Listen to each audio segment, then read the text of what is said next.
Assalamualaikum teman-teman.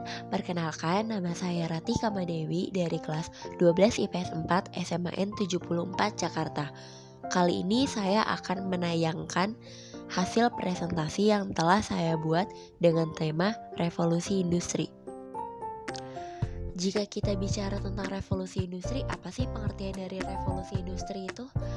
Pengertian revolusi industri adalah perubahan secara besar-besaran di bidang pertanian, manufaktur, pertambangan, transportasi, dan teknologi serta memiliki dampak yang mendalam terhadap kondisi sosial, ekonomi, dan budaya di dunia. Revolusi industri juga dapat diartikan sebagai perubahan yang cepat di bidang ekonomi, yaitu dari kegiatan ekonomi agraris ke ekonomi industri yang menggunakan mesin dalam mengolah bahan mentah menjadi barang siap pakai. Revolusi industri telah mengubah cara kerja manusia dari penggunaan tangan menjadi menggunakan mesin.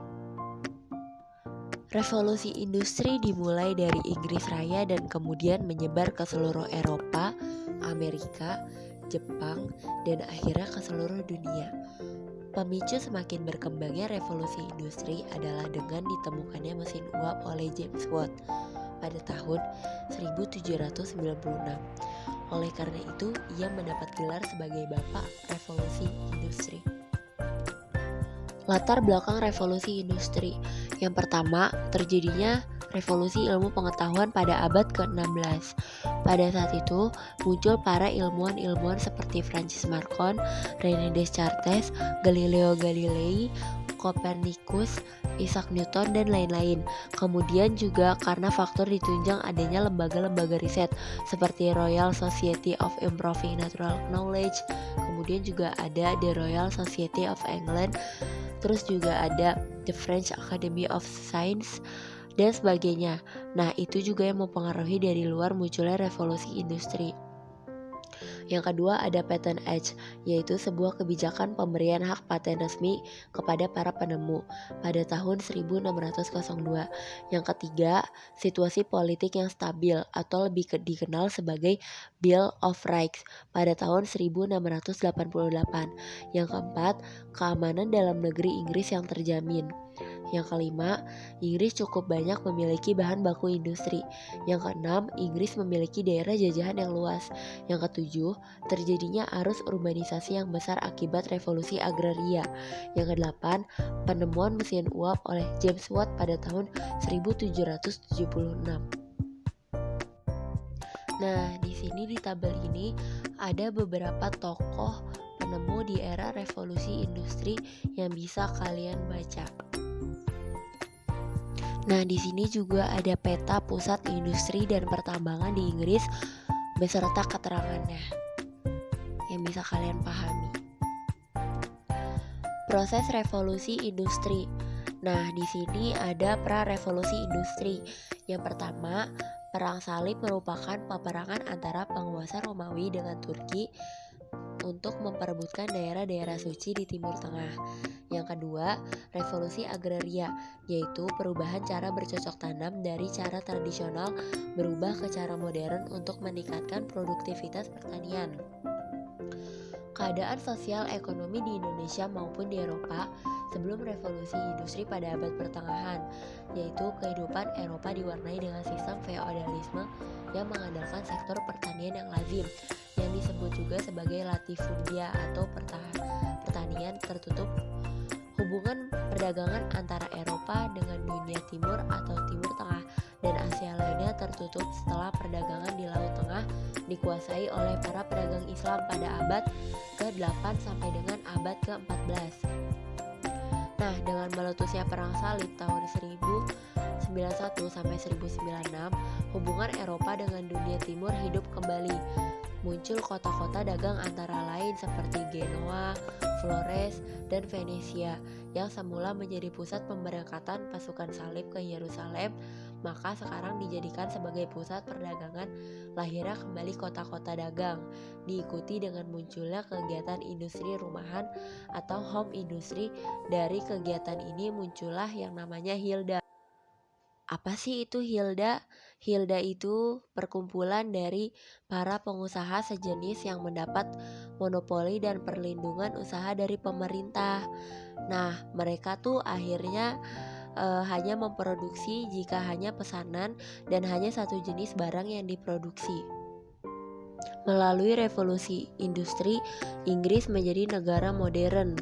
Industrialisasinya melalui beberapa tahap. Yang pertama, sistem domestik, yang kedua, industri manufaktur, dan yang ketiga, sistem pabrik. Tahap sistem domestik atau home industry.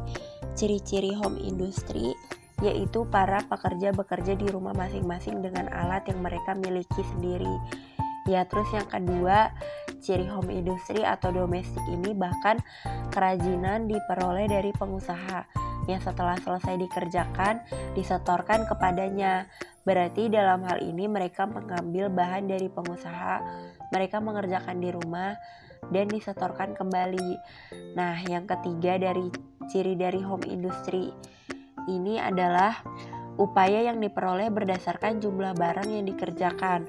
Dengan cara yang demikian, majikan yang memiliki usaha membayar tenaga kerja atas dasar prestasi atau hasil para majikan tidak direpotkan soal tempat kerja dan gaji. Nah, itu ciri dari home industry atau sistem domestik.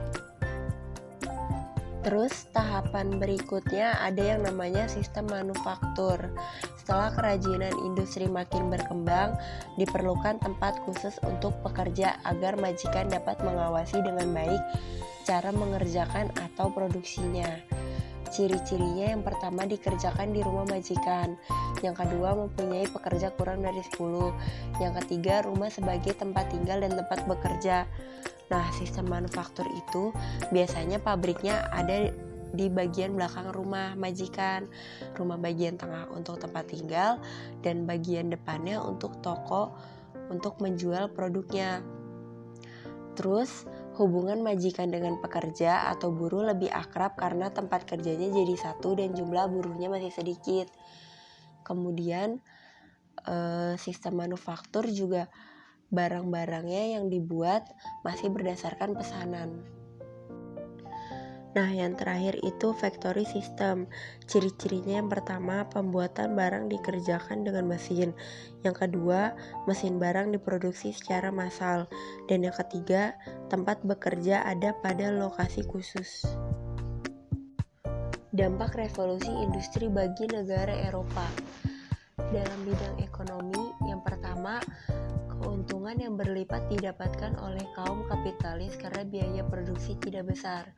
Kedua, harga barang di pasaran menjadi lebih murah. Yang ketiga, kemampuan memproduksi barang semakin meningkat dengan kualitas yang baik.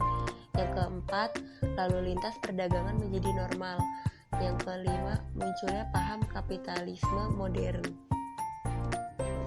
Kalau dalam bidang sosial, yang pertama, terjadinya urbanisasi besar-besaran. Yang kedua, kriminalitas dan pengangguran makin merajalela.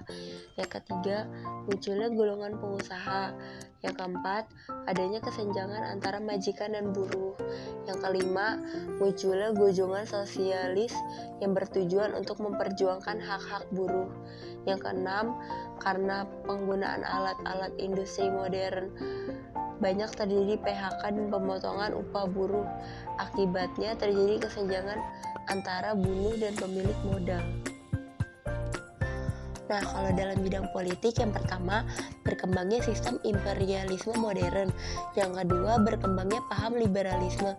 Yang ketiga, tampilnya kaum kapitalis yang mempengaruhi pengambilan keputusan di pemerintah. Yang keempat, daerah jajahan kaum kapitalis makin luas.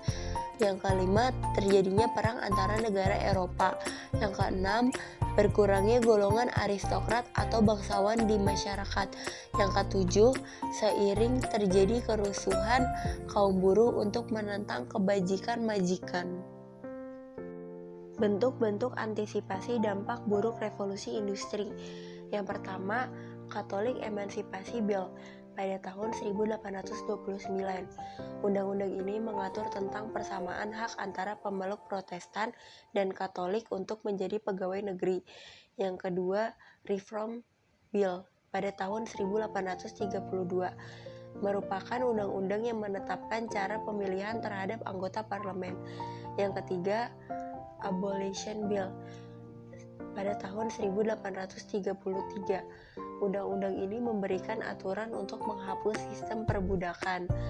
Yang keempat ada Factory Act pada tahun 1833. Undang-undang ini mengatur bahwa anak-anak dilarang dipekerjakan sebagai buruh. Yang kelima, Poor Law pada tahun 1834. Undang-undang yang mengatur masalah pengangguran dan kemiskinan.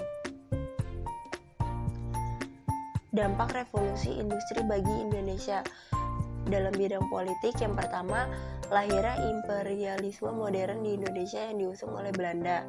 Yang kedua, hilangnya kekuasaan penguasa lokal yang digantikan dengan kekuasaan kolonialisme Belanda. Yang ketiga, diterapkannya sistem pemerintah baru atau sistem pemerintah kolonial. Nah, kalau di bidang ekonomi, yang pertama berkembangnya sistem imperialisme modern, yang kedua sistem ekonomi liberal dan tanam paksa, dan yang ketiga berkembangnya ilmu pengetahuan dan teknologi di Indonesia. Sekian presentasi dari saya. Jika ada yang ingin bertanya, tulis di kolom komentar. Kurang lebihnya mohon maaf. Wassalamualaikum warahmatullahi wabarakatuh. Dadah.